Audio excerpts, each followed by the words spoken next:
हरे कृष्णा, आप देख रहे हैं ट्रू मीडिया का ज्योतिष विज्ञान। पितृपक्ष में पिंडदान का बहुत महत्व माना जाता है। पितृपक्ष के दौरान पिंडदान करने से पितरों को मोक्ष की प्राप्ति होती है। हालांकि पिंडदान से जुड़े कई नियम हैं जिनका पालन आवश्यक माना गया है। इन्हीं नियमों से एक यह है कि पिंडदान कौन कर सकता है और कौन नहीं कर सकता। अक्सर देखने को मिलता है कि सास ससुर का पिंडदान दामाद कर देते हैं। दामाद द्वारा सास ससुर का पिंडदान होना उन्हें मुक्ति नहीं दिलाता, बल्कि उनकी मुक्ति भी रुक जाती है। आइए जानते हैं इस बारे में विस्तार से। शास्त्रों के अनुसार दामाद को अपने सास ससुर का पिंडदान नहीं करना चाहिए। ऐसा इसलिए क्योंकि घर का बेटा पिंडदान अपने जीवन में सिर्फ एक बार ही करता है, जब उसके माता पिता की मृत्यु हो गई हो।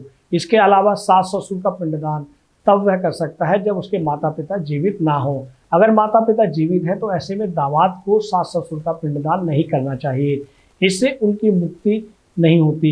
वहीं अगर घर का दामाद अपने घर का छोटा बेटा है तो ऐसे में उसके द्वारा सास और ससुर का पिंडदान होना बहुत गलत माना जाता है।